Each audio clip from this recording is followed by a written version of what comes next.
आप देख रहे हैं बनो अपना फाइनेंस मिनिस्टर। मैं हूं आपके साथ कविता थपलियाल और बेहद खास मुद्दे पर अब हम बात करने वाले हैं। बहुत सारे दर्शक हमें बाजार में एक मुश्त पैसे लगाने पर सलाह पूछते रहते हैं, मांगते रहते हैं और अक्सर समझाइश में एक शब्द आता है एसटीपी, सिस्टमैटिक ट्रांसफर प्लान, जो कि हमारे गेस्ट और हमारे एक्सपर्ट्स अक्सर एसटीपी के जरिए निवेश करने की सलाह देते हैं। कोई भी अगर आप निवेश करना चाहते हैं बाजार में तो किस्तों में निवेश करने की सलाह आपको दी जाती है। तो आज हम सिस्टमैटिक ट्रांसफर प्लान की पूरी गुत्थी को समझेंगे, क्योंकि ये बात तो कहना बहुत आसान है कि किस्तों में आप निवेश कीजिए। मान लीजिए अगर आपके पास 10 लाख रुपए हैं तो वो 10 लाख एक साथ में डाल लीजिए, धीरे धीरे करके बाजार में डालिए। लेकिन कैसे आपको फंड्स का चुनाव करना चाहिए, किस तरह से वो जो पूरी प्रक्रिया है उसमें क्या क्या पेचीदगी है जो आपको समझनी होगी। हेमंत उस्तगी, सीईओ वाइज इन्वेस्ट, मेरे साथ जुड़ गए हैं। हेमंत जी, स्वागत है आपका। और बहुत तरह की वीडियोस भी हैं सिस्टमैटिक ट्रांसफर प्लान को लेकर, जो लोग जिसके जरिए समझाने की कोशिश करते हैं, लोग पढ़ते भी रहते हैं। लेकिन चलिए आज हम इसकी जितनी भी टेक्निकल एस्पेक्ट्स हैं उनको भी इस समझाइश में शामिल करते हैं। सुनने में तो काफी आसान है कि आप जो है थोड़ा थोड़ा करके पैसा बाजार में डालिए। सिस्टमैटिक ट्रांसफर प्लान एक अनुशासित तरीके से जो है आप एक मुश्त रकम को बाजार में लगा सकते हैं। लेकिन सिस्टमैटिक ट्रांसफर प्लान आपको कब करना चाहिए? क्या बाजार की चाल को देखते हुए करना चाहिए हेमंत जी? क्या तब करना चाहिए जब आपको पता है कि आपके पास एक मुश्त रकम है लेकिन एक साथ बाजार में नहीं डाल सकते? ये एसटीपी के पीछे की सोच और इसकी पूरी मंशा जो कि निवेशक के फायदे के लिए है, वो कैसे आई? देखिए कविता, ये बहुत ही इंपॉर्टेंट टॉपिक है। सिस्टमैटिक इन्वेस्टिंग के फायदे क्या हैं, हमने सभी ने देखा है। जिस तरीके से एसआईपी बुक बढ़ रही है, हम देख रहे हैं कि हमारे देश में लाखों निवेशक जो हैं वो सिस्टमैटिक इन्वेस्टिंग कर रहे हैं इक्विटी फंड्स में और दूसरे तरह के फंड्स में, स्पेशली इक्विटी और हाइब्रिड फंड्स में। तो हमने देखा है और इन्वेस्टर्स ने भी एक्सपीरियंस किया है कि जब आप सिस्टमैटिक इन्वेस्टमेंट करते हो तो आप ऑब्वियसली जो सबसे बड़ा रिस्क है मार्केट का वॉलेटिलिटी, जो हमेशा ज्यादातर शॉर्ट टर्म में या कभी कभी मीडियम टर्म में भी हो सकता है, उसका नेगेटिव इम्पैक्ट अपने पोर्टफोलियो पे कैसे कम करते हो।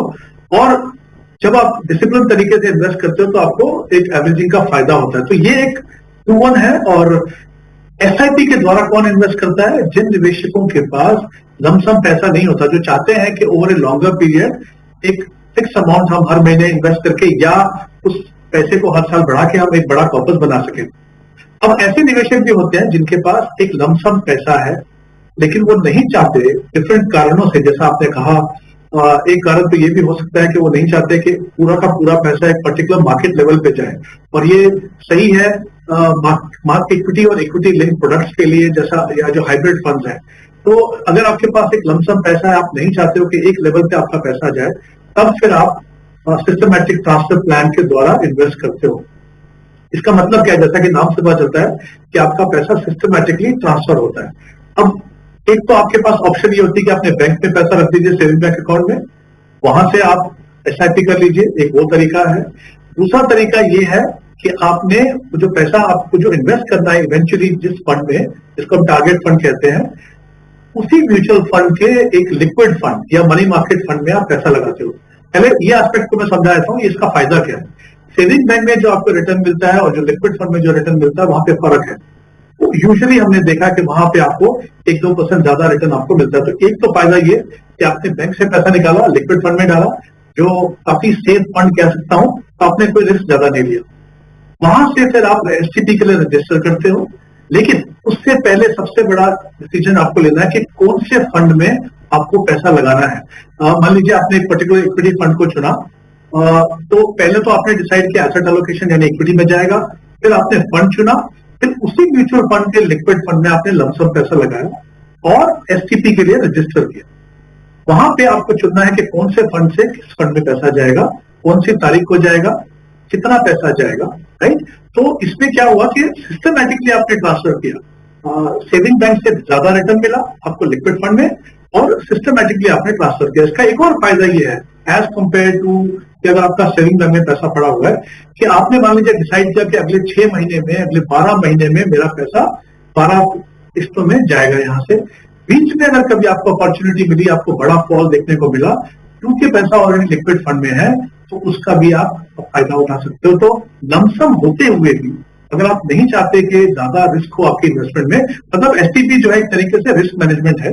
कहीं ना कहीं जो कहते हैं ना हमेशा रिस्क और रिवॉर्ड के बीच में बैलेंस, तो ये आपको काफी मदद करता है एसटीपी आपके पोर्टफोलियो में वॉलेटिलिटी को कम करने में। हेमंत सर, अगर आप एसटीपी कर रहे हो तो एक फंड से दूसरे फंड में आपके पैसे जा रहे हैं, तो जो दूसरा फंड है क्या वो एक रेगुलर फंड होना चाहिए या वो एक डायरेक्ट प्लान भी हो सकता है जो आप चुन सकते हैं? देखिए, जैसा वो आपके डिपेंड करता है आप किस तरह के निवेशक हैं।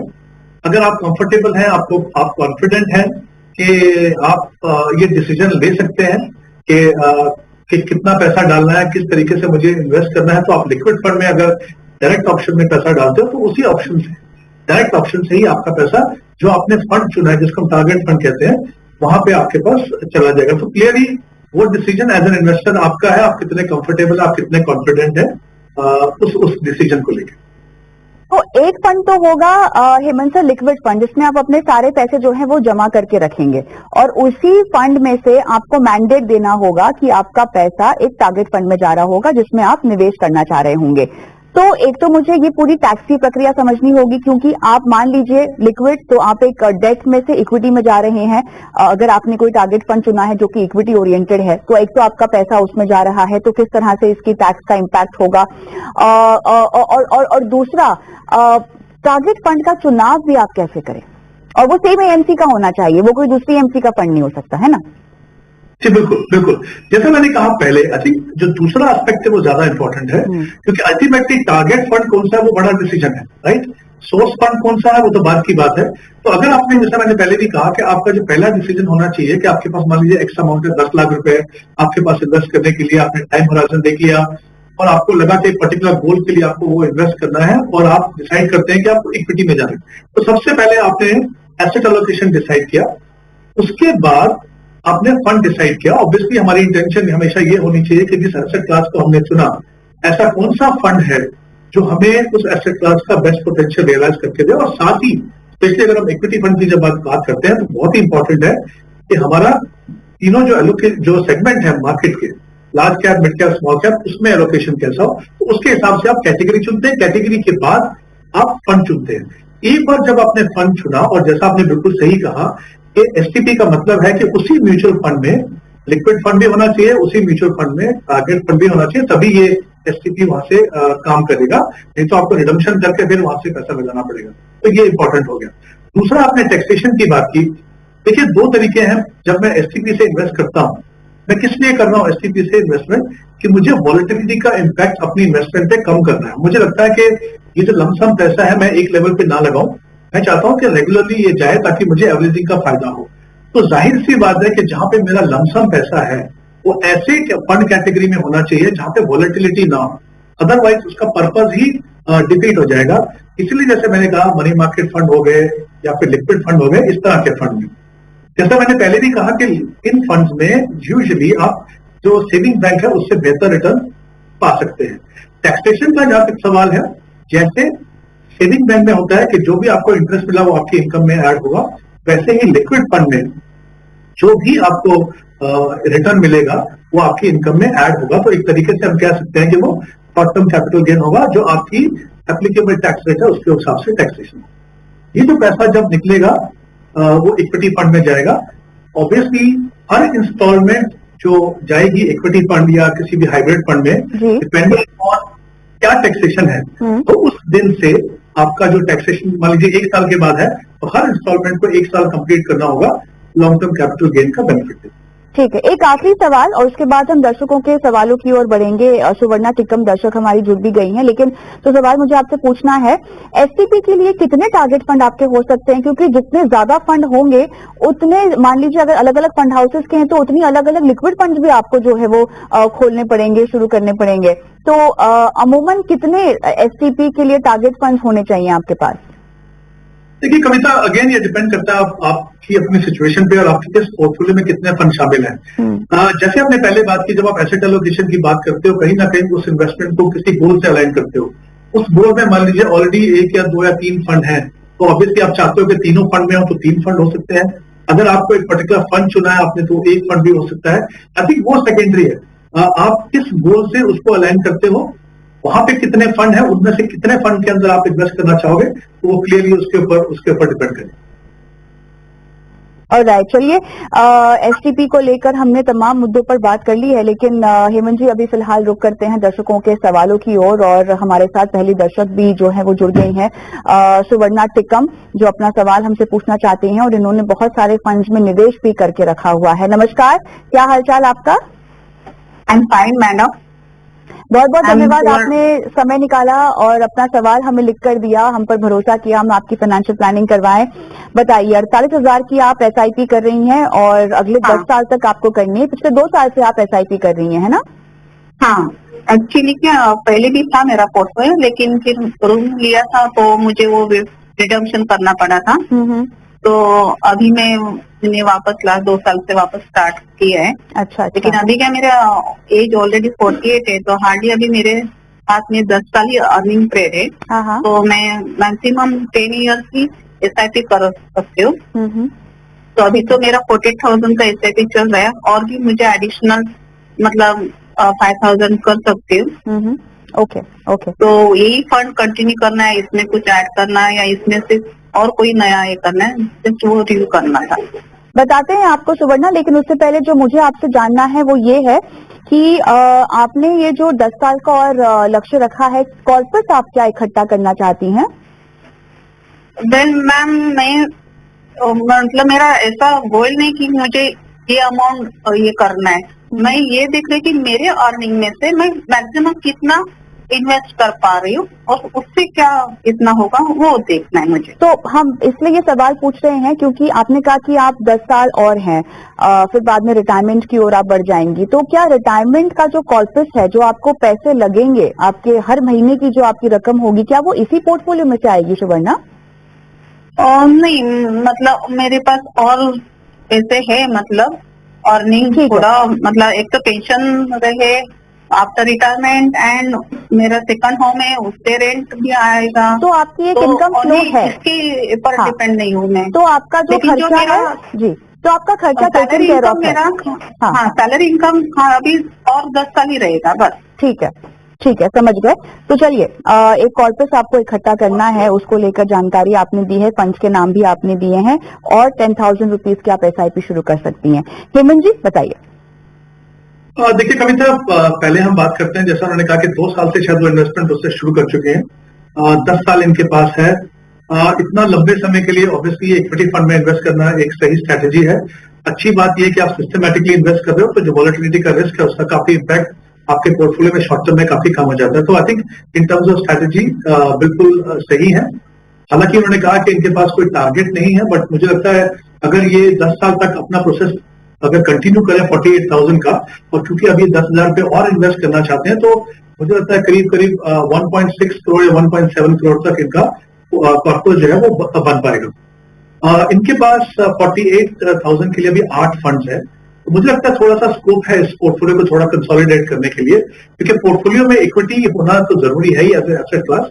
वो भी इंपॉर्टेंट है कि आपका एक्सपोजर डिफरेंट सेगमेंट में और उन जो फंड्स है उसके अंदर किस तरह की फ्लेक्सिबिलिटी है विद इन सेगमेंट रीबैलेंस करने के लिए पोर्टफोलियो में। तो जैसे इनके पास मैं बताता हूँ, फॉर एग्जाम्पल आईसीआईसीआई प्रू के 2 फंड है, फोकस फंड है, ICICI Pru large and mid cap fund है। तो मुझे लगता है वो फोकस की जगह जो भी पैसा इन्वेस्ट कर रहे हैं वो 10,000 पूरा अगर वो आईसीआईसीआई लार्ज एंड मिड में करें, तो मुझे लगता है वो बेहतर ऑप्शन है, क्योंकि वहां पे फंड मैनेजर के पास ऑप्शन है कि वो मिनिमम 35% मिड कैप में रखे, बाकी पैसा लार्ज कैप में इन्वेस्ट करें, और कहीं ना कहीं वो रीबैलेंसिंग जो है वो हो जाती है। दूसरा, इनके पास एक मिरेई लार्ज कैप फंड है और Motilal Oswal large and mid. यहाँ भी मुझे लगता है कि प्योर लार्ज कैप की जगह पे हमने देखा है कि या तो फ्लेक्सी कैप या लार्ज एंड मिड कैप तो ज्यादा बेहतर ऑप्शन रहेंगे लार्ज कैप से, क्योंकि जैसे मैंने कहा कि वहां पे फ्लेक्सिबिलिटी है। तो वो जो पैसा है वो ऐड कर दे Motilal Oswal large and mid में। 10,000 रुपए जो इनको इन्वेस्ट करने हैं एडिशनल, वो भी एग्जिस्टिंग फंड्स में कर सकते हैं। एक तो उनके पास कोटक इमर्जिंग इक्विटी फंड है, उसमें 5,000 करिए, और कैनरा बैंक को फ्लेक्सी कैप फंड उसमें 5,000 वो ऐड कर सकते हैं। तो और कोई फंड ऐड करने की जरूरत नहीं है। इनफैक्ट अगर ये कंसोलिडेट करते हैं पोर्टफोलियो तो इनके 2 फंड्स कम होंगे, और मुझे लगता है कि शायद पोर्टफोलियो की मॉनिटरिंग बेटर हो सकती है और परफॉर्मेंस भी यहाँ से बेटर हो सकती है। सुवर्णा, आप फोन लाइन पर मेरे साथ जुड़ी हुई हैं, आपको हेमंत जी से कोई सवाल पूछना है और? नहीं, ओके। मैं एक्चुअली और मतलब ये साल अभी और 10,000 ऐड कर रही, लेकिन एवरी ईयर में ऐसे मतलब बढ़ाती जाऊंगी, वो कोई मुझे प्रॉब्लम नहीं है मतलब। हाँ। बिल्कुल, all the best Suvarna, all the best. thank Hemant ji you. हम आगे बढ़ेंगे, हमारे साथ अगले दर्शक पवन शर्मा फोन लाइन पर हैं। नमस्कार पवन साहब, कहाँ से बोल रहे हैं? नमस्कार जी, मैं सोनीपत हरियाणा से बोल रहा हूँ। कैसे हैं सर? बढ़िया जी, आप बढ़िया, फाइन, एब्सोल्युटली फाइन। बताइए। मैडम मेरा सवाल एक्चुअली, मेरी एज है 49 ईयर्स जी और मैं अगले 10 साल में कुछ फंड्स के लिए देख रहा हूँ कि अगर किस तरह के म्यूचुअल फंड में इन्वेस्ट करना चाहिए 15 से 20 हजार रुपए महीने, जिसमें सिक्योर रहे फंड, और मुझे बच्चे में फ्यूचर में बच्चों की मैरिज या एजुकेशन के लिए अगर कुछ फंड चाहिए तो कौन सा फंड बेस्ट रहेगा इन्वेस्ट करने के लिए? तो सर आपके सवाल से मैं ये समझ रही हूँ कि आप बिल्कुल भी जोखिम नहीं उठाना चाहते, राइट? जी जी। लेकिन आपका जो समय है ना सर वो 10 साल का है। आप इक्विटी बाजार से परिचित हैं? क्या आपने किसी भी तरह से इक्विटी बाजार में निवेश किया है, भले ही म्यूचुअल फंड के जरिए हो या डायरेक्ट स्टॉक या शेयर के जरिए हो? मैम डायरेक्ट इक्विटी में मैंने थोड़े बहुत कुछ शेयर्स लिए हुए हैं, जैसे मेरे पास पीएनबी के कुछ शेयर्स हैं, यस बैंक के कुछ शेयर्स हैं, लेकिन बहुत ज्यादा क्वांटिटी में नहीं है, 200-300 की क्वांटिटी में है। ठीक। तो पवन जी, जितना लंबा आप इक्विटी में निवेशित रहते हैं उतना आपका जोखिम कम हो जाता है, ये बात आप समझते हैं? जी बिल्कुल। तो अब क्योंकि आपने स्पेसिफिकली इंडेक्स फंड मांगा है तो वो तो हम आपको रेकमेंड करेंगे ही करेंगे। हमारा मकसद है कि आप इक्विटी की चाल लंबी अवधि में कैसी रहती है ये भी समझें, और उसके हिसाब से अगर पूरी तरह से इक्विटी नहीं तो एक बैलेंस रणनीति, क्योंकि आपको अपनी कॉर्पस को, अपने कैपिटल को बढ़ाना भी है ना? तो इसीलिए अगर थोड़ी सी जोखिम अगर आपको यहाँ पर हम उठाने को कहें तो क्या आप उठा पाएंगे? हाँ मैडम, अपने पोर्टफोलियो को डाइवर्सिफाइड कर सकते हैं, थोड़ा सा लार्ज कैप में भी ले सकते हैं, थोड़ा सा मिड कैप में भी ले सकते हैं, लेकिन ये हो कि एंड ऑफ द डे बहुत ज्यादा रिस्क ना हो। नहीं, बहुत ज्यादा रिस्क नहीं, क्योंकि आपके लक्ष्य काफी अहम है, बच्चों की पढ़ाई लिखाई और बेहतर भविष्य के लिए आप निवेश कर रहे हैं, और आपकी कैपिटल को नुकसान ना हो इसका बिल्कुल ध्यान रखा जाएगा, और इसीलिए एक बैलेंस्ड अप्रोच जो है आपको हम समझाने की कोशिश करेंगे।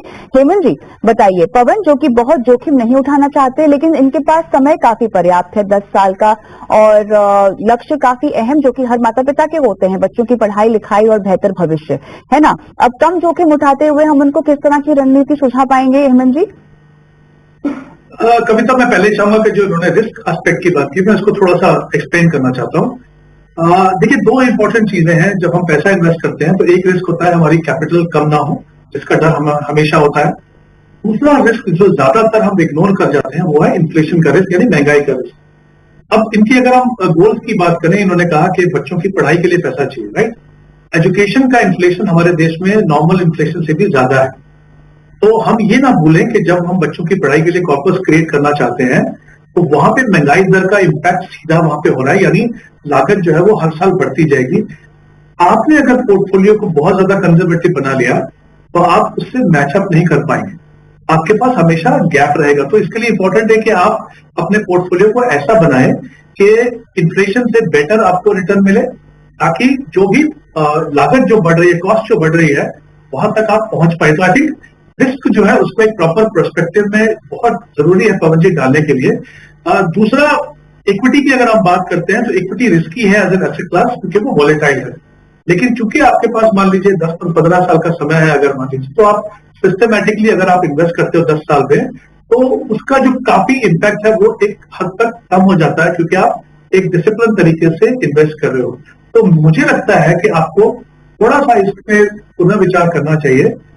इक्विटी, क्योंकि mutual fund by nature diversified, right? आप अगर मान लीजिए 15,000 पे इन्वेस्ट करते हो अक्रॉस 3 फंड्स, तो वो पैसा जो है बहुत सारी कंपनीज में जाएगा। अगर आप मिक्स लेते हो, अगर इंडेक्स फंड भी लेते हो आप, लार्ज कैप, मिड कैप और स्मॉल कैप, तो करीब करीब हिंदुस्तान की जो 500 कंपनीज है, टॉप 50 500 कंपनीज, उनमें आपका पैसा लगेगा, अक्रॉस सेक्टर लगेगा, काफी हद तक रिस्क कम होगा। तो ये डर मुझे लगता है कहीं ना कहीं निकालना होगा, नहीं तो फिर जो हमारा जो ऑब्जेक्टिव है, इतना इंपॉर्टेंट गोल है, वहां पे हमें थोड़ा कंप्रोमाइज करना पड़ जाएगा। तो दोनों स्ट्रैटेजी इनको बता देता हूँ कविता।